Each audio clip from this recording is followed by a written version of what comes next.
हर हर महादेव। नाग पंचमी की जय। सावन मास की नाग पंचमी पर नाग देवता की पूजा और व्रत श्रद्धा से किया जाता है। सनातन परंपरा में नागों को भगवान शिव से जुड़ा और पूजनीय माना गया है। यह दिन प्रकृति, जीव जंतुओं और नाग देवता के प्रति सम्मान, भय से मुक्ति और परिवार की सुख शांति की प्रार्थना का प्रतीक है। तो आइए इसी भाव के साथ आज की पावन नाग पंचमी व्रत कथा को शुरू करते हैं। सावन का पवित्र महीना चल रहा था। चारों ओर हरियाली छाई हुई थी। काले काले बादल आसमान में उमड़ते थे। ठंडी हवा चलती थी और रिमझिम बारिश की बूंदें धरती को भिगो रही थीं। गांव के मंदिरों में सुबह से ही घंटियां बजती थीं। हर तरफ भगवान शिव का नाम सुनाई देता था। हर हर महादेव। उसी गांव में एक पुराना और संस्कारी परिवार रहता था। परिवार के मुखिया थे गोविंद दास। उनकी पत्नी थी सावित्री। दो बेटे थे, बड़ा बेटा मोहन और छोटा बेटा रघुवीर। रघुवीर की पत्नी थी गौरी, जो घर की छोटी बहू थी। गौरी बहुत सरल स्वभाव की लड़की थी। उसके मन में भगवान के लिए बहुत श्रद्धा थी। सावन आते ही वह रोज सुबह जल्दी उठती, स्नान करती और तुलसी माता को जल चढ़ाने के बाद भगवान शिव के सामने दीपक जलाती। एक सुबह उसने अपनी सास से कहा, माँ जी, नाग पंचमी आने वाली है। इस बार मैं पूरे विधि विधान से नाग देवता की पूजा करना चाहती हूँ। सावित्री मुस्कुराई। बेटी, श्रद्धा से किया गया व्रत भगवान जरूर स्वीकार करते हैं। नाग देवता को हमारे धर्म में पूजनीय माना गया है। कहते हैं वे भगवान शिव के प्रिय हैं। गौरी ने हाथ जोड़कर कहा, माँ जी, मेरी बस एक ही इच्छा है। हमारे घर में हमेशा सुख शांति बनी रहे और भगवान सबकी रक्षा करे। सावित्री ने उसके सिर पर हाथ रखा। ऐसा ही होगा बेटी। लेकिन किसी को क्या पता था कि नियति ने उनके घर के लिए कुछ और ही लिख रखा है। घर के पीछे एक बड़ा खेत था। खेत के आखिरी हिस्से में एक बहुत पुराना पीपल का पेड़ था। उसी पेड़ की जड़ों के पास मिट्टी का एक पुराना नागबिल था। गांव के बुजुर्ग उस स्थान को बहुत पवित्र मानते थे। वे कहा करते थे, उस बिल को कभी मत छेड़ना, वहां नाग देवता का वास है। लेकिन समय बीतने के साथ नई पीढ़ी इन बातों को केवल पुरानी मान्यता समझने लगी थी। एक दिन लगातार कई घंटों तक बहुत तेज बारिश हुई। खेत में पानी भर गया। गोविंद दास ने खेत देखकर कहा, अगर पानी ऐसे ही जमा रहा तो पूरी फसल खराब हो जाएगी। खेत से पानी निकालने के लिए नाली बनानी पड़ेगी। मोहन और रघुवीर फावड़ा लेकर खेत में पहुंच गए। रघुवीर ने पूछा, भैया, नाली कहाँ से निकालें? मोहन ने हाथ से इशारा करते हुए कहा, यहीं से इस तरफ की मिट्टी काट दो, पानी सीधे बाहर चला जाएगा। उन्हें पता नहीं था कि जिस जगह वे मिट्टी काटने जा रहे थे, वहीं एक नागिन अपने छोटे छोटे बच्चों के साथ रहती थी। नागिन अपने बच्चों को लेकर बिल के अंदर सुरक्षित बैठी थी। बाहर बारिश हो रही थी। उसने अपने बच्चों को अपने शरीर से लपेट रखा था। उसके छोटे छोटे बच्चे अपनी माँ से चिपके हुए थे। माँ की गोद में उन्हें दुनिया की कोई चिंता नहीं थी। लेकिन अचानक थक फावड़ा मिट्टी पर पड़ा। बिल की दीवार हिल गई। नागिन घबरा गई। उसने अपने बच्चों को अपने शरीर से और कसकर लपेट लिया। फिर एक और वार हुआ। थक मिट्टी टूटकर अंदर गिरने लगी। नागिन तेजी से बाहर निकली। वह फन उठाकर सामने खड़ी हो गई। लेकिन इंसान उसकी भाषा कहाँ समझते थे। रघुवीर डरकर पीछे हटा। अरे सांप है, मोहन बोला। डरो मत, इसे यहां से भगाओ। मजदूरों ने मिट्टी हटानी शुरू कर दी। नागिन अपने बच्चों की ओर लौटना चाहती थी, लेकिन तभी बिल का एक बड़ा हिस्सा ढह गया। मिट्टी अंदर गिरती चली गई। कुछ ही क्षणों में सब शांत हो गया। नागिन बेचैनी से मिट्टी हटाने लगी। वह अपने फन से मिट्टी को इधर उधर करने लगी। फिर उसने एक छोटे बच्चे को बाहर निकाला, लेकिन वह बच्चा हिल नहीं रहा था। नागिन उसके चारों ओर लिपट गई। कुछ देर तक वह वहीं पर ही रही।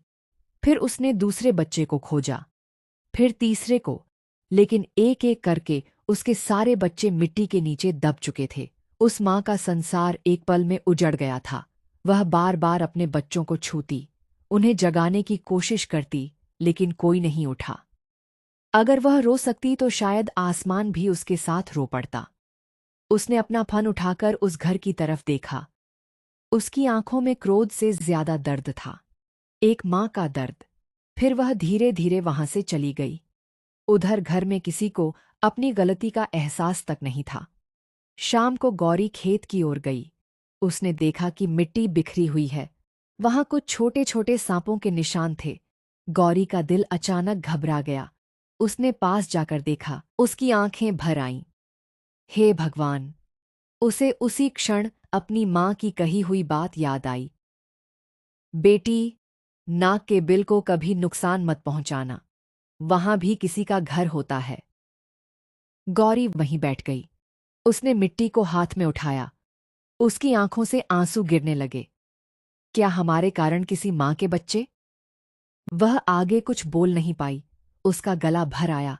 वह घर वापस आई, लेकिन उसके चेहरे पर डर साफ दिखाई दे रहा था। सावित्री ने पूछा, क्या हुआ बेटी? गौरी ने कांपती आवाज में कहा, माँ जी, खेत में जो नाक का बिल था वह आज टूट गया है। सावित्री का चेहरा उतर गया। क्या? जी माँ जी, मुझे लगता है उसके अंदर नागिन के बच्चे थे। कुछ क्षण के लिए घर में सन्नाटा छा गया। गोविंद दास ने कहा, बेटी, हमने जानबूझकर तो नहीं किया। खेत से पानी निकालना जरूरी था। गौरी ने धीरे से कहा, बाबूजी, गलती जानबूझकर नहीं हुई, लेकिन दर्द तो हुआ है ना? उसकी यह बात सुनकर सब चुप हो गए। उस रात गौरी ने खाना नहीं खाया। वह भगवान शिव की तस्वीर के सामने बैठी रही। हे भोलेनाथ, अगर हमसे अनजाने में अपराध हुआ है तो हमें क्षमा कर दीजिए। उसकी आंखों से आंसू बहते रहे। उस माँ के बच्चों को मैं वापस नहीं ला सकती, लेकिन उसका दर्द देखकर मेरा मन कांप रहा है। रात गहरी हो गई। सब सो गए, लेकिन गौरी को नींद नहीं आई। आधी रात के करीब उसे लगा जैसे आंगन में किसी के रोने की आवाज आ रही है। माँ! गौरी अचानक उठ बैठी। उसने दरवाजा खोला। बाहर कोई नहीं था, लेकिन आंगन की मिट्टी पर सांप के रेंगने के निशान दिखाई दे रहे थे। गौरी का शरीर कांप उठा। वह पीछे हट गई। तभी दूर खेत की तरफ से एक लंबी सरसराहट सुनाई दी। सरसर! गौरी ने कांपते हुए भगवान शिव का नाम लिया। ओम नमः शिवाय। अगली सुबह घर में पहली विपत्ति आई। मोहन खेत में काम करने गया और अचानक चक्कर खाकर जमीन पर गिर पड़ा। रघुवीर द्वारकर उसे घर लाया। सावित्री चीख उठी, मेरे बेटे को क्या हो गया? मोहन की हालत बिगड़ती जा रही थी। गौरी दूर खड़ी सब देख रही थी। उसके मन में एक ही बात घूम रही थी, क्या यह उसी माँ के दर्द का परिणाम है? उसने भगवान शिव के सामने हाथ जोड़कर कहा, प्रभु, अगर हमारे परिवार से भूल हुई है तो मुझे रास्ता दिखाइए। मैं उस माँ से क्षमा मांगना चाहती हूँ। उसी समय गांव की वृद्ध जानकी दादी उनके घर पहुंची। उन्होंने मोहन को देखा, फिर गौरी के चेहरे को देखा। बेटी, तू कुछ छिपा रही है? गौरी रो पड़ी। उसने सारी बात दादी को बता दी। जानकी दादी कुछ देर चुप रही, फिर बोली, बेटी, किसी जीव के घर को उजाड़ना छोटी बात नहीं होती, और जब वह जीव अपने बच्चों को खो दे तो उसका दर्द कौन समझे? गौरी की आंखों से आंसू बहने लगे। दादी, अब मैं क्या करूं? दादी ने कहा, नाग पंचमी आने वाली है। उस दिन सच्चे मन से व्रत रखना, भगवान शिव और नाग देवता की पूजा करना, लेकिन केवल पूजा मत करना, अपने मन से अहंकार निकालना और उस माँ से क्षमा मांगना। गौरी ने हाथ जोड़ दिए। दादी, मैं वचन देती हूँ। उसी क्षण बाहर बादलों के बीच बिजली चमकी और खेत की दिशा से फिर वहीं सरसराहट सुनाई दी। गौरी ने दूर देखा। झाड़ियों के पीछे दो चमकती आंखें उसे देख रही थीं।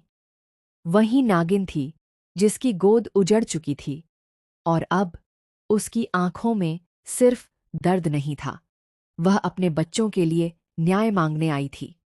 नाग पंचमी का दिन अभी दूर था, लेकिन उस परिवार की परीक्षा शुरू हो चुकी थी। सुबह का समय था। आसमान में बादल छाए हुए थे। रात भर हुई बारिश के कारण आंगन में पानी की छोटी छोटी धारियां बह रही थीं। घर के अंदर मोहन चारपाई पर पड़ा था। उसकी आंखें बंद थीं और माथे पर पसीना था। सावित्री उसके सिर पर गीला कपड़ा रख रही थी। हे भोलेनाथ, मेरे बेटे को ठीक कर दो, उनकी आवाज कांप रही थी। रघुवीर बार बार दरवाजे की तरफ देख रहा था। तभी जानकी दादी ने कहा, घबराओ मत, वैद्य को बुलाओ और याद रखो, डर के कारण कोई गलत कदम मत उठाना। रघुवीर तुरंत गांव के वैद्य को बुलाने चला गया। गौरी एक कोने में बैठी थी। उसके हाथ में भगवान शिव की छोटी सी तस्वीर थी। वह धीरे धीरे बोल रही थी, महादेव, मैंने उस नागिन को अपने बच्चों के साथ देखा नहीं था, इसलिए उसकी पीड़ा समझ नहीं पाई। लेकिन अब जब मैंने उस जगह को देखा है, तब से मेरा मन मुझे धिक्कार रहा है। उसकी आंखों से आंसू गिरने लगे। मैं उस माँ के बच्चों को वापस नहीं ला सकती, फिर मैं उसके सामने क्या मुंह लेकर जाऊं। जानकी दादी उसके पास बैठ गई। उन्होंने कहा, बेटी, पश्चाताप वही करता है जिसके भीतर दया जीवित होती है। अगर तुझे अपनी गलती का दुख है तो यही तेरे भीतर बदलाव की शुरुआत है। गौरी ने पूछा, लेकिन दादी, क्या नाग माता मुझे क्षमा करेगी? दादी ने धीरे से कहा, क्षमा मांगना हमारे हाथ में है। सामने वाला कब और कैसे क्षमा करे, यह उसके मन पर निर्भर है। लेकिन सच्चे पश्चाताप से भगवान का हृदय जरूर पिघलता है। उसी समय वैद्य आ गया। उसने मोहन की नारी देखी। कुछ देर बाद बोला, शरीर में बहुत कमजोरी है, अभी इसे आराम चाहिए, मैं औषधि देता हूं। सावित्री ने पूछा, वैद्य जी, कोई बड़ा खतरा तो नहीं? वैद्य ने कहा, अभी कुछ निश्चित कहना कठिन है। ध्यान रखिए और इसे अकेला मत छोड़िए। गौरी का दिल और बैठ गया। वह भगवान शिव के सामने जाकर बैठ गई। प्रभु, यदि मेरे परिवार से अपराध हुआ है तो मुझे उसे सुधारने की शक्ति देना। दोपहर के समय वह चुपचाप खेत की ओर चली गई। वहीं पीपल का पैर, वहीं टूटा हुआ नागबिल और आसपास बिखरी हुई मिट्टी। गौरी ने उस स्थान को देखा तो उसकी आंखें भर आईं। वह धीरे धीरे घुटनों के बल बैठ गई। उसने मिट्टी को हाथ लगाया। मुझे क्षमा कर देना। उसकी आवाज बहुत धीमी थी। मैं तुम्हारे बच्चों को नहीं बचा पाई, मैं वहां थी भी नहीं, लेकिन मैं इस परिवार का हिस्सा हूं, इसलिए तुम्हारे सामने सिर झुकाती हूं। तभी पीछे झाड़ियों में आवाज हुई। सर गौरी ने सिर उठाया। नागिन सामने थी। वह बिल्कुल स्थिर खड़ी थी। गौरी का शरीर डर से कांपने लगा, लेकिन उसने भागने के बजाय दोनों हाथ जोड़ दिए। नाग माता, मैं आपसे डरती हूं, लेकिन आज मैं भागूंगी नहीं। नागिन ने अपना फन थोड़ा उठाया। गौरी की आंखों से आंसू बहने लगे। आपने अपने बच्चे खोए हैं, मैं आपकी पीड़ा का अंदाजा भी नहीं लगा सकती, लेकिन मैं मां के दर्द को समझती हूं। कुछ पल दोनों एक दूसरे को देखते रहे।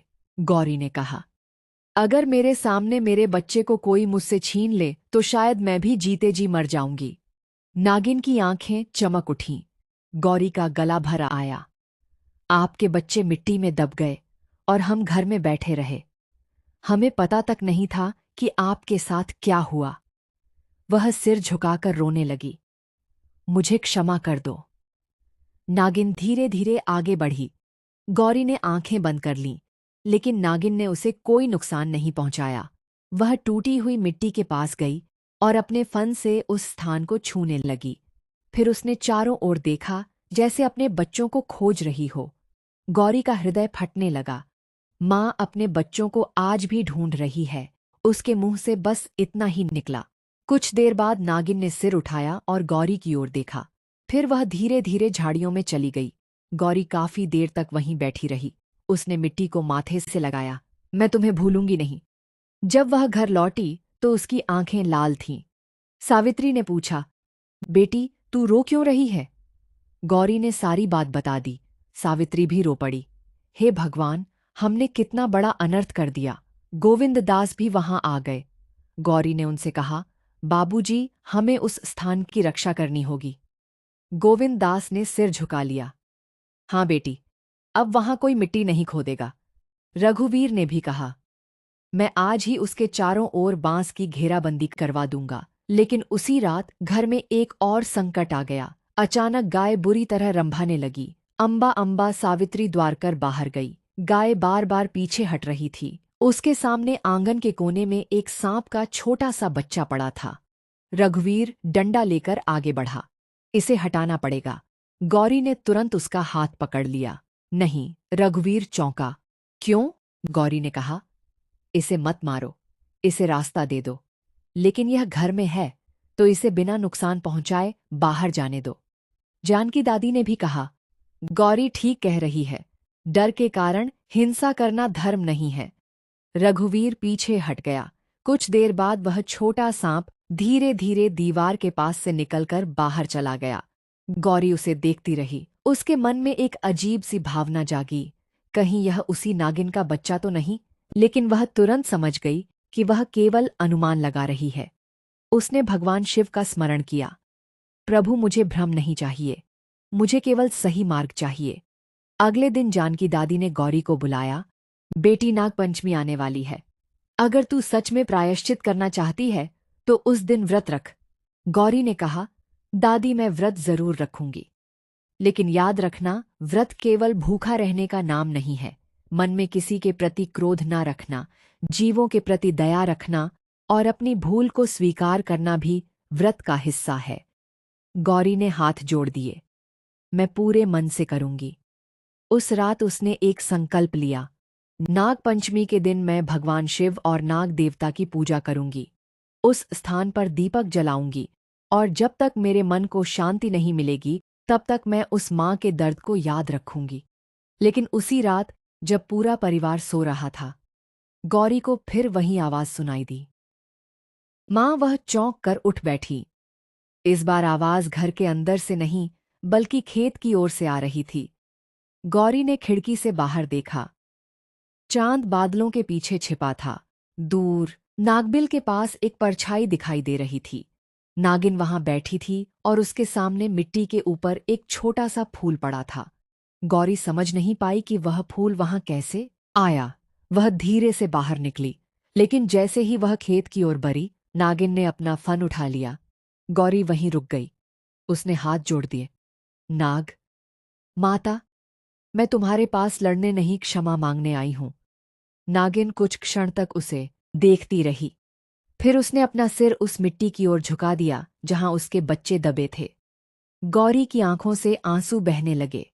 उसे पहली बार समझ आया जिसे मनुष्य केवल मिट्टी समझता है। किसी माँ के लिए वही जगह उसके बच्चे की आखिरी याद हो सकती है। गौरी ने वहीं प्रण लिया। मैं तुम्हारे बच्चों को वापस नहीं ला सकती, लेकिन तुम्हारे घर को अब कोई नहीं उजाड़ेगा। यह मेरा वचन है। नागिन धीरे धीरे पीछे हट गई, लेकिन जाते जाते उसने एक बार फिर गौरी की ओर देखा और उस नज़र में क्रोध से अधिक दर्द था। नागपंचमी का पवित्र दिन अब बहुत निकट था, लेकिन उससे पहले नियति परिवार की ऐसी परीक्षा लेने वाली थी जिसमें गौरी को अपने व्रत से भी बड़ा त्याग करना प्रथा। सावन की बारिश लगातार हो रही थी, कभी तेज, कभी धीमी, और कभी अचानक बादलों की गरज से पूरा गांव कांप उठता। उस सुबह गौरी ने भगवान शिव के सामने दीपक जलाया। उसने हाथ जोड़कर कहा, हे भोलेनाथ, अब मेरे मन में केवल एक ही इच्छा है। जिस माँ की गोद उजड़ गई, उसके हृदय को शांति मिले। सावित्री पीछे खड़ी उसकी बात सुन रही थी। उन्होंने कहा, बेटी, तेरे मन में अब बहुत बोझ है। गौरी ने आंखें पोंछते हुए कहा, माँ जी, मैं उस दिन के बारे में सोचती हूं तो मेरा दिल कांप जाता है। हमने अपनी सुविधा के लिए मिट्टी हटाई थी, लेकिन वहां किसी का घर था, किसी माँ का संसार था। सावित्री ने उसके सिर पर हाथ रखा। बेटी, जो हो गया उसे बदला नहीं जा सकता। अब अपने कर्मों से उस भूल को सुधार। गौरी ने सिर हिलाया। हाँ माँ जी। उसी दिन उसने नाग पंचमी के व्रत का संकल्प लिया। मैं नाग पंचमी के दिन व्रत रखूंगी, भगवान शिव और नाग देवता का स्मरण करूंगी, उस स्थान पर दीपक जलाऊंगी और किसी जीव को बिना कारण कष्ट नहीं दूंगी। जानकी दादी ने उसे समझाया, बेटी, पूजा श्रद्धा से करना, किसी जीव को पकड़ना या परेशान करना पूजा नहीं है। नाग देवता का स्मरण करो, उनके निवास की रक्षा करो और अपने मन में दया रखो। गौरी बोली, दादी, मैं यही करूंगी। लेकिन उसी शाम अचानक मोहन की हालत फिर बिगड़ गई। वह खेत से लौटते समय रास्ते में ही बैठ गया। रघुवीर ने उसे संभाला। भैया, क्या हुआ? मोहन ने पेट पकड़ते हुए कहा, मुझे बहुत कमजोरी लग रही है, आंखों के सामने अंधेरा छा रहा है। रघुवीर उसे घर लेकर आया। सावित्री घबरा गई। फिर से वही हालत। वैद्य को बुलाया गया। वैद्य ने औषधि दी और कहा, इसे कुछ दिन पूरी तरह आराम चाहिए। शरीर को ताकत की जरूरत है। गौरी चुप खड़ी थी। उसके मन में फिर वही सवाल उठने लगा, क्या हमारे अपराध का असर अभी खत्म नहीं हुआ? रात में वह अकेली भगवान शिव के सामने बैठी। महादेव, मुझे समझ नहीं आ रहा कि मुझे क्या करना चाहिए। अगर यह हमारे कर्मों की परीक्षा है तो मुझे रास्ता दिखाइए। उसकी आंखें बंद थीं। तभी बाहर तेज हवा चली। दीपक की लौ कांपने लगी और उसी क्षण गौरी के मन में एक बात आई, जिस माँ का घर हमने उजाड़ा है उसके रहने की जगह को सुरक्षित करो। गौरी तुरंत उठी। वह बाहर गई और रघुवीर से बोली, कल खेत के चारों तरफ बांस की मजबूत घेराबंदी करवा देना। वहां कोई खेती या खुदाई नहीं होगी। रघुवीर ने कहा, ठीक है। अगली सुबह परिवार ने मिलकर वह काम शुरू किया। गोविंद दास बोले, आज से यह स्थान किसी के काम में नहीं आएगा। मोहन भी कमजोरी के बावजूद वहां पहुंचा। उसने हाथ जोड़कर कहा, जिस गलती में मैं भी शामिल था उसे सुधारने में मेरा भी हिस्सा होना चाहिए। गौरी की आंखें भर आईं। भैया, आप आराम कीजिए। मोहन मुस्कुराया। नहीं बहन, कुछ दर्द हमें यह सिखाने के लिए आता है कि हमने दूसरों को कितना दर्द दिया है। यह बात सुनकर सबकी आंखें नम हो गईं। लेकिन उसी समय झाड़ियों से एक हल्की सरसराहट सुनाई दी। सबने उधर देखा। नागिन अपने एक छोटे बच्चे के साथ खड़ी थी। वह कुछ क्षण तक परिवार को देखती रही।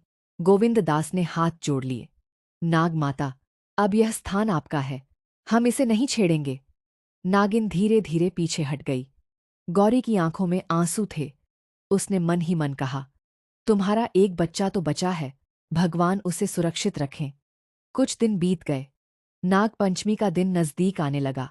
गांव में तैयारियां शुरू हो गईं।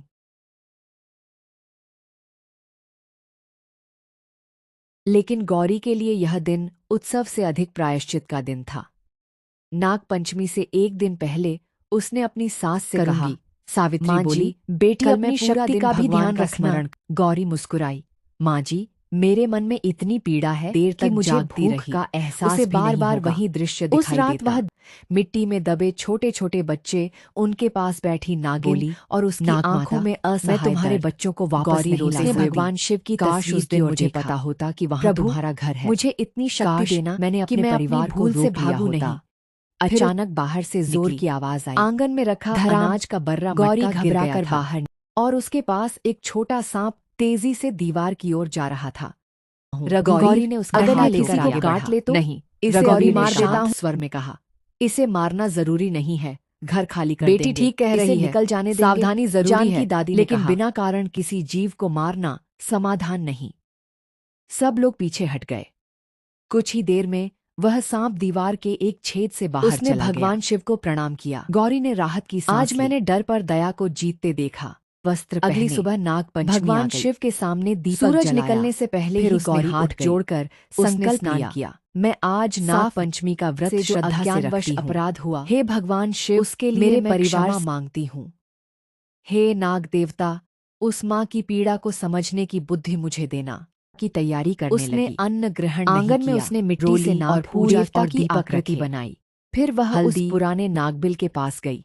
वहां पहले से ही उसने साफ स्थान बना रखा था। सजाए गौरी जाने के लगे। लिए यह दिन महिलाएं उत्सव व्रत से की बातें अधिक करने प्रायश्चित लगीं। का दिन था। लेकिन सावित्री नाग बोली, पंचमी से बेटी, एक दिन पहले अपनी शक्ति का उसने भी अपनी ध्यान सास रखना। से कहा। गौरी मुस्कुराई। माँ जी, माँ कल जी, मैं पूरा मेरे दिन मन में भगवान का इतनी स्मरण पीड़ा है जानती कि मुझे रही। भूख का उसे एहसास भी बार नहीं बार होगा। वही दृश्य उस रात दिखाई वह देता। देर तक मिट्टी में दबे छोटे छोटे बच्चे, उनके पास बैठी नागिन और उसकी आंखों में असहाय माता, दर्द। मैं तुम्हारे गौरी बच्चों को रोते हुए वापस बोली, नहीं ला सकती। ना काश उस दिन मुझे पता होता कि वहां तुम्हारा घर है। भगवान शिव की मैंने तस्वीर अपने की ओर परिवार को देखा। रोक लिया होता। प्रभु, मुझे इतनी फिर शक्ति उसने देना कि मैं अपनी आंगन भूल में से रखा भागूं अनाज नहीं। का बर्रा मटका गिर अचानक गया बाहर था से जोर और की उसके आवाज पास आई। एक छोटा सांप धड़ाम। तेजी से दीवार गौरी की ओर जा घबरा रहा कर था। बाहर निकली। रघुवीर गौरी ने उसका डंडा हाथ लेकर रोक लिया। आगे बढ़ा। नहीं, इसे अभी मार देता रघुवीर हूं। ने कहा, गौरी, अगर यह किसी को काट ले तो? गौरी ने शांत स्वर में कहा, इसे मारना जरूरी नहीं है। घर खाली कर देंगे। लेकिन बिना इसे कारण निकल किसी जाने जीव देंगे। को कह रही मारना है, सावधान जानकी जरूरी दादी है। ने कहा। सब लोग पीछे हट गए। कुछ ही देर में वह सांप दीवार के एक छेद से उसने बाहर भगवान चला शिव गया। को प्रणाम किया। गौरी ने राहत की आज सांस मैंने ली। डर पर दया को जीतते देखा। अगली सुबह नाग पंचमी आ गई। सूरज निकलने से पहले ही वस्त्र गौरी पहने उठ गई। भगवान शिव उसने के स्नान सामने किया, दीपक जलाया। साफ फिर उसने से हाथ जो जोड़कर अज्ञानवश संकल्प अपराध लिया। हुआ, उसके मैं लिए आज मैं नाग क्षमा पंचमी मांगती का हूँ। व्रत श्रद्धा हे से नाग रखती देवता, हूँ। हे उस माँ भगवान की शिव, पीड़ा को मेरे समझने की परिवार बुद्धि की मुझे तैयारी देना। करने लगी। उसने अन्न आंगन ग्रहण में नहीं उसने किया मिट्टी से और नाग पूजा देवता की आकृति बनाई। हल्दी, रोली, फूल और दीपक रखे। फिर वह उस पुराने नागबिल के पास गई। वहां पहले से ही उसने साफ स्थान बना रखा था। उसने दीपक जलाया, फूल चढ़ाए और जमीन पर माथा टेक दिया। नाग माता, आज मैं तुम्हारे सामने खड़ी हूं। उसकी आवाज कांपने लगी। मैंने तुम्हारे बच्चों को नहीं मारा, लेकिन जिस परिवार से वह भूल हुई, उसका हिस्सा होने के कारण मैं तुम्हारे सामने सिर झुकाती हूं। आंसू उसके गालों पर बहने लगे। तुम मुझे चाहे क्षमा करो या नहीं, मैं तुम्हें दोष नहीं दूंगी, क्योंकि तुम्हारा दर्द तुम ही जानती हो। वह रोते हुए बोली, माँ, अगर तुम्हारी गोद मेरे कारण उजरी होती तो शायद मैं भी तुम्हें कभी क्षमा ना कर पाती। इतना कहते ही पीछे से सरसराहट सुनाई दी। गौरी ने धीरे से सिर उठाया। नागिन सामने खड़ी थी, लेकिन इस बार वह अकेली नहीं थी। उसके साथ उसका छोटा बच्चा भी था। गौरी की आंखों से आंसू बहने लगे। नाग माता, तुम अपने बच्चे को लेकर आई हो? नागिन ने अपना फन उठाया। गौरी ने दोनों हाथ जोड़ दिए। डरो मत, मैं तुम्हें कोई नुकसान नहीं पहुंचाऊंगी। नागिन धीरे धीरे उस मिट्टी के स्थान के पास गई, जहां उसके बच्चे मारे गए थे। वह कुछ क्षण वहां रुकी, फिर उसने अपने बच्चे को अपने शरीर से ढक लिया। गौरी यह दृश्य देखकर फूट फूट कर रो पड़ी। माँ, आज भी तुम अपने बच्चे को अपने शरीर से बचा रही हो। उसका कलेजा कांप उठा। उसी समय पीछे से मोहन की आवाज आई। गौरी वह पलटी। मोहन लड़खड़ाते हुए उसकी ओर आ रहा था। अचानक उसका पैर फिसला और वह जमीन पर गिर पड़ा। सावित्री चीख उठी। मोहन गौरी द्वार कर उसकी ओर बढ़ी, लेकिन तभी नागिन ने फन उठा लिया। पूरा परिवार वहीं रुक गया। एक तरफ मोहन जमीन पर पड़ा था और दूसरी तरफ नागिन अपने बच्चे को बचाए खड़ी थी। उस क्षण ऐसा लगा जैसे नियति ने पूरे परिवार को एक ही पल में दो माँओं के सामने खड़ा कर दिया हो। एक माँ अपने बेटे के लिए रो रही थी और दूसरी माँ अपने बच्चे को बचा रही थी। गौरी की आंखों से आंसू बह निकले। उसने हाथ जोड़कर कहा, हे महादेव, आज मुझे समझ आया कि माँ का दर्द क्या होता है। लेकिन अब क्या नाग माता मोहन को क्षमा करेगी? क्या गौरी की सच्ची प्रार्थना परिवार को इस संकट से बाहर निकाल पाएगी? और क्या नाग पंचमी का यह व्रत उस उजड़ी हुई माँ के हृदय में क्षमा जगा पाएगा? मोहन जमीन पर पड़ा था। सावित्री उसे उठाने के लिए दौड़ी। बेटा, आंखें खोल, मुझे देख। मोहन ने धीरे धीरे आंखें खोलीं। माँ, मैं ठीक हूं, बस चक्कर आ गया था। लेकिन सावित्री की आंखों में आंसू थे। तू मुझे डरा मत बेटा, मेरी तो जान ही निकल गई थी। गौरी कुछ दूरी पर खड़ी थी। उसकी नजर नागिन पर थी। नागिन भी अपने बच्चे को अपने शरीर से ढक कर बैठी थी। गौरी की आंखों से आंसू बहने लगे।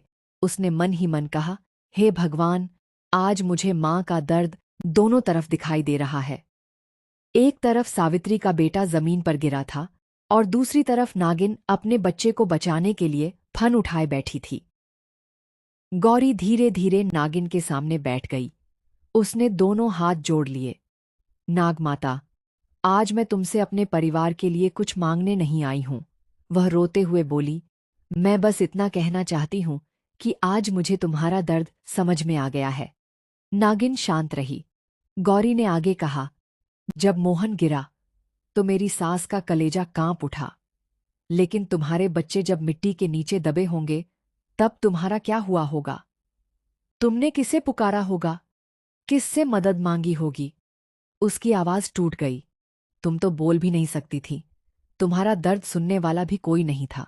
गौरी ने जमीन पर माथा रख दिया। माँ, मुझे क्षमा कर दो। कुछ पल तक चारों ओर सन्नाटा रहा। बारिश की कुछ बूंदें पत्तों पर गिर रही थीं। टप टप टप नागिन ने धीरे धीरे अपना फन नीचे किया। फिर उसने अपने बच्चे को देखा। उसका छोटा बच्चा अपनी माँ के शरीर से चिपका हुआ था। गौरी ने उस दृश्य को देखा तो उसका हृदय भर आया। तुम्हारा यह बच्चा सुरक्षित रहे, बस मैं यही चाहती हूँ। तभी जान की दादी ने कहा, गौरी, आज तुम्हारे व्रत की सबसे बड़ी परीक्षा यही है। गौरी ने उनकी ओर देखा। दादी बोली, व्रत केवल भूखे रहने का नाम नहीं। जब मनुष्य अपने सुख से ऊपर किसी दूसरे के दर्द को रखता है, तब उसका व्रत सच्चा होता है। गौरी ने आंखें बंद कर लीं। मैं समझ गई दादी। उसने भगवान शिव का स्मरण किया। ओम नमः शिवाय। फिर उसने नाग देवता से कहा, यदि हमारे परिवार से अपराध हुआ है तो हमें सुधारने का अवसर देना। तभी अचानक मोहन ने गौरी को पुकारा। गौरी, वह उसके पास गई। मोहन ने कमजोर आवाज में कहा, मुझे भी उस नाग माता से क्षमा मांगनी है। गौरी ने उसे सहारा देकर बैठाया। मोहन ने नागिन की ओर देखकर हाथ जोड़ दिए। नाग माता, उस दिन मुझे केवल खेत का पानी दिखाई दे रहा था।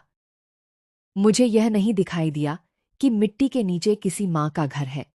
उसकी आंखों से आंसू निकल आए। मेरी आंखों के सामने आज मेरी माँ रो रही है। तभी मुझे समझ आया कि तुमने अपने बच्चों को खोकर क्या सहा होगा। मोहन ने सिर झुका लिया। मुझे क्षमा कर दो। नागिन कुछ क्षण तक उसे देखती रही, फिर उसने अपना सिर नीचे कर लिया।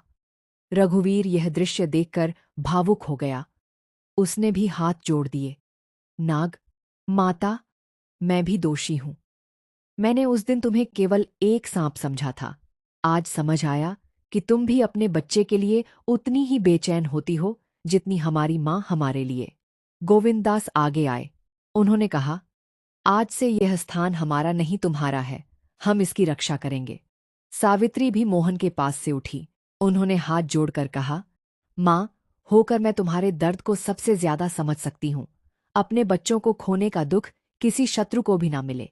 यदि हमारे कारण तुम्हें यह दुख मिला है तो हमें क्षमा कर देना। यह सुनकर गौरी की आंखों से आंसू बहते रहे। तभी नागिन ने अपना फन उठाया। सब लोग डरकर पीछे हट गए, लेकिन नागिन ने किसी पर हमला नहीं किया। वह धीरे धीरे उस मिट्टी के स्थान की ओर गई जहां उसके बच्चे दबे थे। उसने वहां अपना सिर रख दिया। फिर कुछ क्षण आंखें बंद करके जैसे शांत हो गई।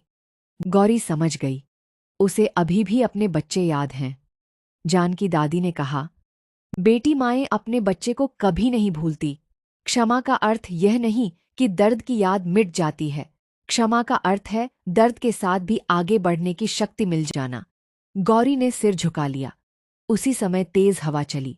पास रखा दीपक बुझने लगा। गौरी ने तुरंत अपने हाथों से उसे हवा से बचाया। नहीं, आज यह दीपक नहीं बुझेगा। उसने फिर उसे जलाया। दीपक की लौ दो जल उठी। जान की दादी मुस्कुराई। देख बेटी, यही आशा है। गौरी ने दीपक को देखा।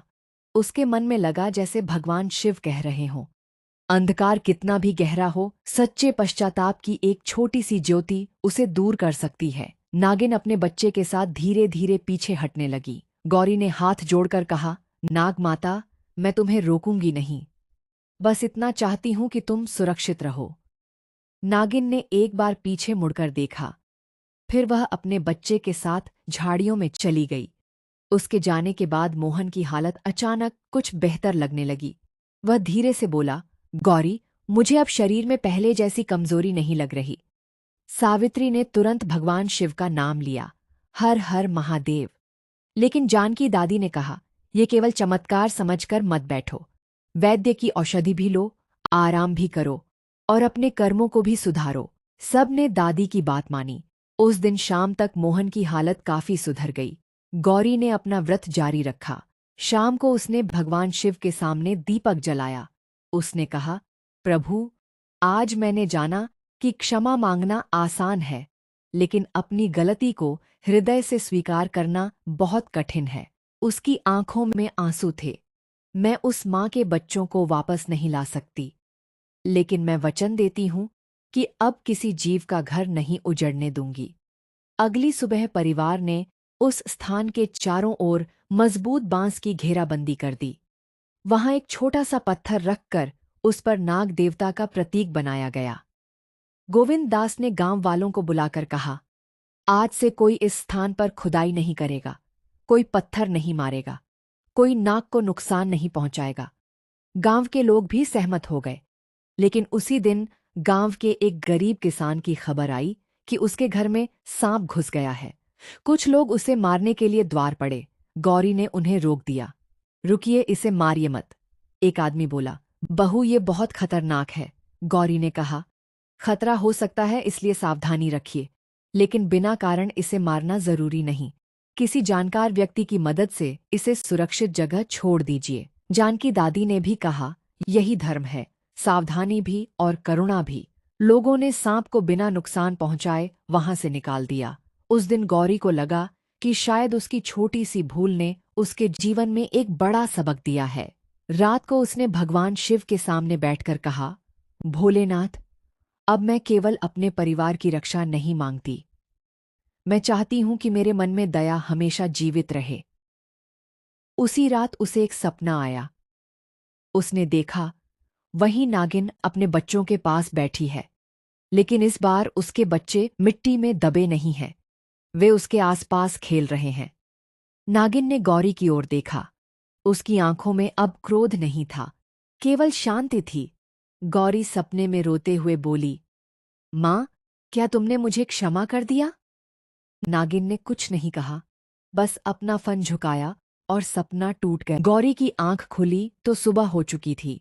उसने तुरंत भगवान शिव को प्रणाम किया। उसके मन में पहली बार लगा, शायद क्षमा की पहली किरण आ चुकी है।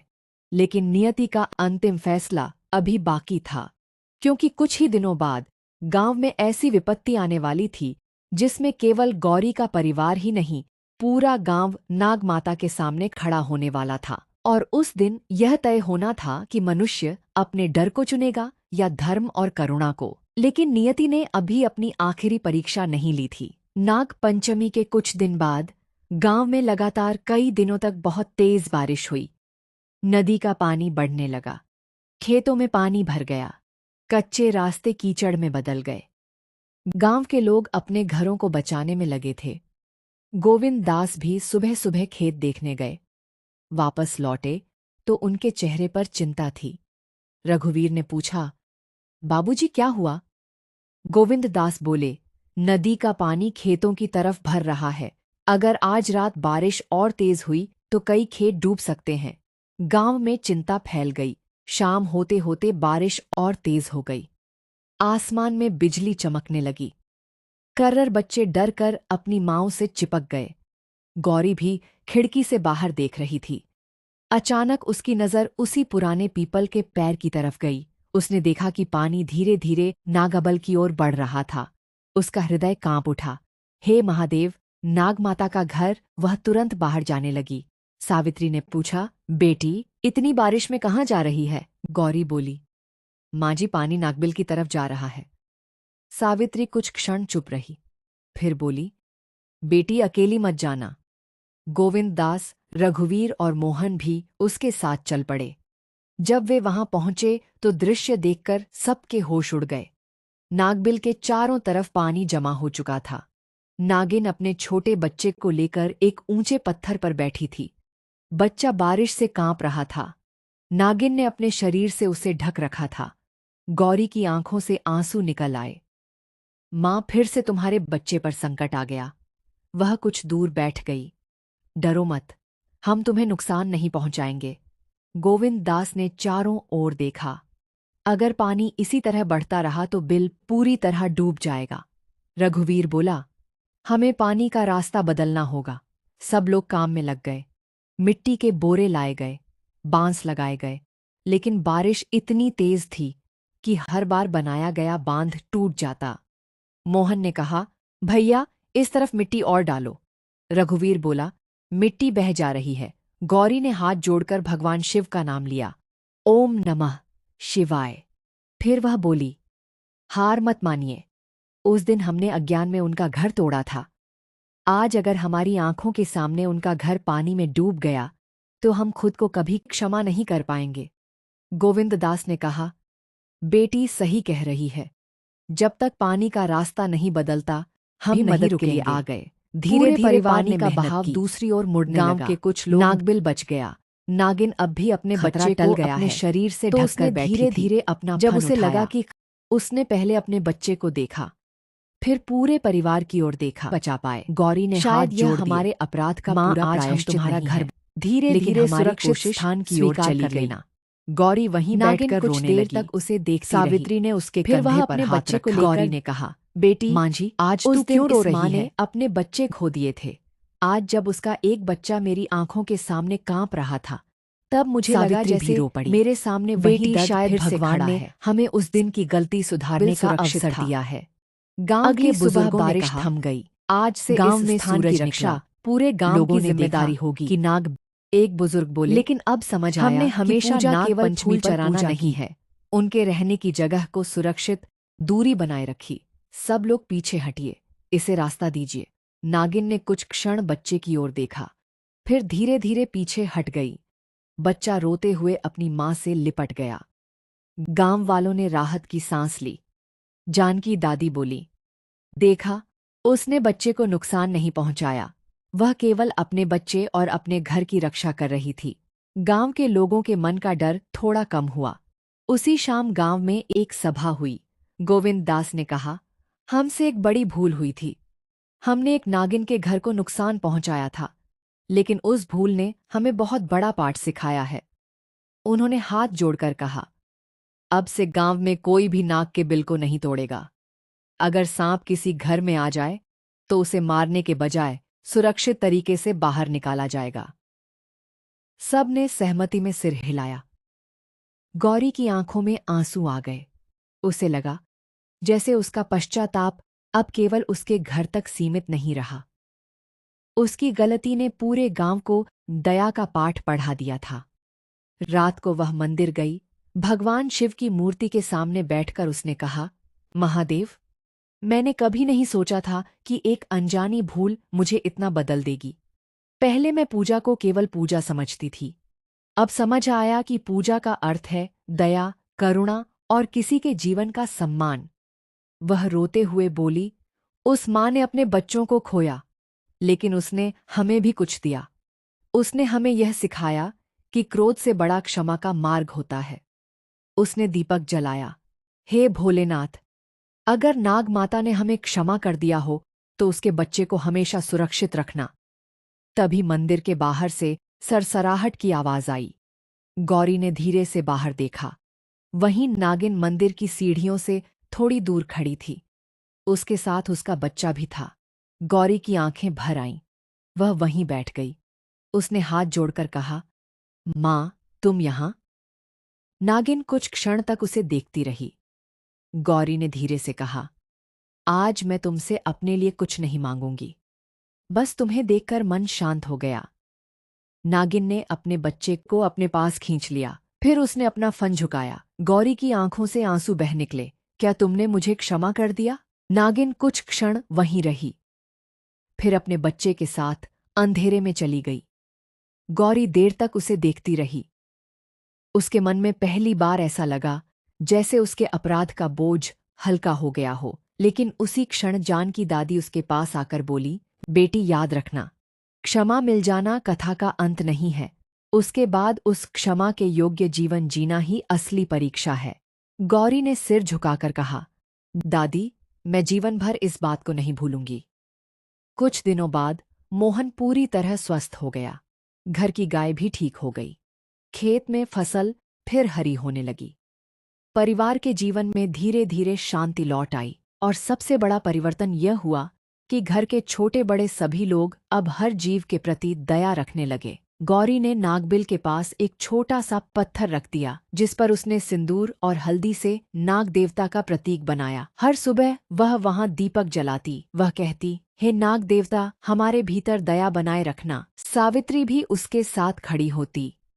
गोविंद दास हाथ जोड़ते, मोहन और रघुवीर भी सिर झुकाते। पूरा परिवार एक साथ बोलता, हर हर महादेव। समय बीतता गया, लेकिन गौरी के हृदय में वह दिन कभी नहीं मिटा, क्योंकि उस दिन उसने केवल एक नागिन को नहीं देखा था, उसने एक माँ को देखा था। उसने समझा था कि दर्द का कोई धर्म नहीं होता। आंसू का कोई रूप नहीं होता और माँ का हृदय किसी भी जीव का हो अपनी संतान के लिए उतना ही कोमल होता है। लेकिन गौरी के जीवन की यह कथा अभी पूरी नहीं हुई थी, क्योंकि अगले सावन में फिर नाग पंचमी आने वाली थी और उसी दिन गौरी को नाग माता के सामने आखिरी बार खड़ा होना था। वहां उसे अपने जीवन का सबसे बड़ा उत्तर मिलने वाला था। क्या सच्चा पश्चाताप सच में एक टूटे हुए रिश्ते को फिर से जोड़ सकता है? क्या नाग माता अपने बच्चों की मृत्यु का दर्द अपने हृदय में रखते हुए भी इस परिवार को पूरी तरह क्षमा कर पाएगी? और क्या भगवान शिव इस परिवार की परीक्षा का अंतिम परिणाम सुनाएंगे? समय बीतता गया। फिर एक बार सावन का पवित्र महीना आया। गांव में फिर हरियाली छा गई। मंदिरों में घंटियां बजने लगीं। हर तरफ भगवान शिव का नाम सुनाई देने लगा। हर हर महादेव। नाग पंचमी का दिन भी आ गया। सुबह गौरी बहुत जल्दी उठ गई। उसने स्नान किया, स्वच्छ वस्त्र पहने और भगवान शिव के सामने दीपक जलाया। उसने हाथ जोड़कर कहा, हे भोलेनाथ, पिछले वर्ष मैंने आपके सामने जो संकल्प लिया था उसे आज फिर दोहरा रही हूं। मेरे मन में किसी जीव के प्रति कभी क्रूरता न आए। मेरे भीतर दया और करुणा बनी रहे। सावित्री उसके पास आकर खड़ी हो गई। उन्होंने कहा, बेटी, आज तू कुछ मांगना चाहती है? गौरी मुस्कुराई। माँ जी, आज मुझे कुछ नहीं चाहिए। पिछले वर्ष मैंने बहुत कुछ खोने का डर देखा था। आज मैं केवल भगवान को धन्यवाद देना चाहती हूँ। सावित्री ने उसकी आंखों में देखा। तू सच में बदल गई है बेटी, गौरी ने कहा। माँ जी, मुझे उस नाग माता ने बदल दिया। उसने नाग पंचमी का व्रत रखा। पूरे दिन भगवान शिव और नाग देवता का स्मरण करती रही। दोपहर में वह उस पुराने पीपल के पैर के पास गई। अब वहां एक सुंदर सा छोटा चबूतरा बना हुआ था। उसके चारों ओर फूल लगे थे, लेकिन नाग का बिल वैसे ही सुरक्षित था। गौरी ने वहां दीपक जलाया, फूल चढ़ाए, फिर दोनों हाथ जोड़कर जमीन पर बैठ गई। उसकी आंखों में आंसू थे। नाग माता, आज फिर तुम्हारे सामने आई हूं। वह कुछ क्षण चुप रही। मुझे नहीं पता कि तुमने मुझे पिछले वर्ष क्षमा किया या नहीं, लेकिन मैं तुम्हारे बच्चों को कभी नहीं भूल पाई। उसकी आवाज भर्रा गई। मैंने तुम्हारी गोद उजड़ते देखी थी और तब से मुझे समझ आया कि किसी माँ के आंसू कितने भारी होते हैं। वह रोने लगी। तुम्हारे बच्चे वापस नहीं आ सकते। तुम्हारा दर्द मैं मिटा नहीं सकती, लेकिन मैंने अपनी पूरी कोशिश की कि तुम्हारा बचा हुआ बच्चा सुरक्षित रहे। कुछ देर बाद झाड़ियों से आवाज आई, सर। गौरी ने सिर उठाया। उसका हृदय तेजी से धड़कने लगा। वहीं नागिन सामने थी और उसके साथ उसका बच्चा भी था, लेकिन अब वह बच्चा पहले से बड़ा हो चुका था। गौरी की आंखों से खुशी के आंसू निकल आए। तुम्हारा बच्चा कितना बड़ा हो गया? नागिन धीरे धीरे आगे बढ़ी। गौरी वहीं बैठी रही। उसने हाथ जोड़ लिए। माँ, मैं तुमसे आज फिर क्षमा मांगती हूं। नागिन उसके सामने आकर रुक गई। उसने गौरी को देखा, फिर अपने बच्चे को देखा, फिर उसी जगह की ओर देखा जहां कभी उसके दूसरे बच्चे मिट्टी में दब गए थे। गौरी की आंखें फिर भर आईं। माँ, तुम्हारे बच्चे भले इस दुनिया में नहीं हैं, लेकिन मैं जानती हूं कि वे तुम्हारे हृदय में हमेशा जीवित रहेंगे। वह जमीन पर माथा रखकर रो पड़ी। अगर मेरे परिवार से कभी भी फिर किसी जीव को कष्ट पहुंचे तो हमें सद्बुद्धि देना, लेकिन अब तुम्हारे घर को कोई नहीं छेड़ेगा। यह मेरा जीवन भर का वचन है। नागिन कुछ क्षण तक बिल्कुल शांत रही। फिर उसने अपना फन धीरे धीरे झुकाया। गौरी ने यह दृश्य देखा तो उसके हाथ कांपने लगे। उसे लगा जैसे उसके सामने स्वयं भगवान शिव की करुणा खड़ी हो। उसने आंखें बंद कर लीं। ओम नमः शिवाय। उसी समय मंदिर से घंटी की आवाज आई। Ton ton ton. हवा में फूलों की सुगंध फैल गई। नागिन ने अपने बच्चे को आगे किया। वह बच्चा धीरे धीरे गौरी के पास आया, लेकिन कुछ दूरी पर रुक गया। गौरी मुस्कुराई। उसने उसे छूने की कोशिश नहीं की, बस हाथ जोड़कर बोली, तुम हमेशा सुरक्षित रहो। नागिन ने अपना फन झुकाया और अपने बच्चे को लेकर जंगल की ओर चल पड़ी। गौरी की आंखों से आंसू बहते रहे, लेकिन इस बार वे आंसू दुख के नहीं थे, वे शांति के आंसू थे। तभी पीछे से जानकी दादी की आवाज आई। बेटी गौरी ने पीछे देखा। दादी मुस्कुराते हुए खड़ी थीं। उन्होंने पूछा, अब समझ आया? गौरी ने आंसू पोंछते हुए कहा, हाँ दादी, अब समझ आया। क्या? गौरी बोली, क्षमा का अर्थ यह नहीं कि जो हुआ उसे भूल जाना। क्षमा का अर्थ है दर्द को अपने भीतर रखते हुए भी किसी के प्रति द्वेष न रखना। जानकी दादी की आंखें भर आईं। बेटी, तूने आज नाग पंचमी का असली अर्थ समझ लिया। कुछ देर बाद पूरा परिवार वहां आ गया। गोविंद दास ने हाथ जोड़कर कहा, आज से यह स्थान हमेशा सुरक्षित रहेगा। रघुवीर ने कहा, और गांव में भी हम लोगों को समझाएंगे कि किसी जीव को बिना कारण नुकसान न पहुंचाए। मोहन ने कहा, जिस दिन मैं बीमार पड़ा था उस दिन मुझे लगा था कि शायद हमारा अंत आ गया है, लेकिन अब समझता हूं कि वह संकट हमारे जीवन का सबसे बड़ा पाठ था। सावित्री ने गौरी को गले लगा लिया। बेटी, तूने हमारे घर को बदल दिया। गौरी रोते हुए बोली, मांझी, मुझे भी उस माँ ने बदल दिया। सभी ने भगवान शिव की ओर हाथ जोड़ दिए। हर हर महादेव। उस दिन शाम को गांव के मंदिर में विशेष पूजा हुई। गांव के बुजुर्गों ने बच्चों को समझाया, नाग पंचमी केवल नाग की पूजा करने का दिन नहीं है, यह प्रकृति और सभी जीवों के प्रति सम्मान का दिन भी है। लोगों ने संकल्प लिया कि किसी नाग के बिल को नष्ट नहीं करेंगे और यदि सांप किसी घर में आ जाए तो सावधानी रखते हुए उसे सुरक्षित तरीके से बाहर निकालने की कोशिश करेंगे। गौरी मंदिर के एक कोने में बैठी सब सुन रही थी। उसकी आंखों के सामने फिर वही पुराना दृश्य आ गया।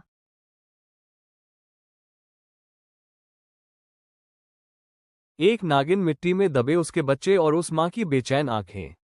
लेकिन इस बार उस दृश्य के साथ एक और दृश्य भी था। वहीं नागिन अपने बचे हुए बच्चे के साथ सुरक्षित जंगल की ओर जा रही थी। गौरी ने आंखें बंद की।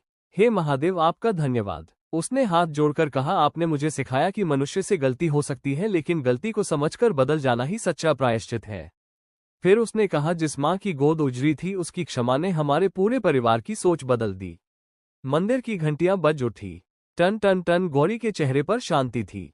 उसने भगवान शिव से अंतिम प्रार्थना की, हे भोलेनाथ, हर मां की गोद सुरक्षित रखना। किसी बच्चे को अपनी मां से दूर मत करना। जिनसे अज्ञानवश कोई गलती हो जाए उन्हें सही रास्ता दिखाना और हमारे हृदय में हमेशा दया रखना। सभी ने एक साथ कहा, ओम नमः शिवाय। उस दिन के बाद गोविंद दास का परिवार हर वर्ष नाग पंचमी पर श्रद्धा से पूजा करने लगा। लेकिन उनकी पूजा केवल दीपक और फूलों तक सीमित नहीं थी। वे उस स्थान की रक्षा करते, जीवों के प्रति दया रखते और गांव के लोगों को भी यही संदेश देते। किसी जीव का घर छोटा नहीं होता और किसी मां का दर्द छोटा नहीं होता। समय बीत गया, लेकिन गौरी के मन में उस नाग माता की स्मृति हमेशा जीवित रही। जब भी सावन आता, जब भी मंदिर की घंटी बजती, जब भी बारिश की बूंदें धरती पर गिरती, उसे वही दिन याद आता।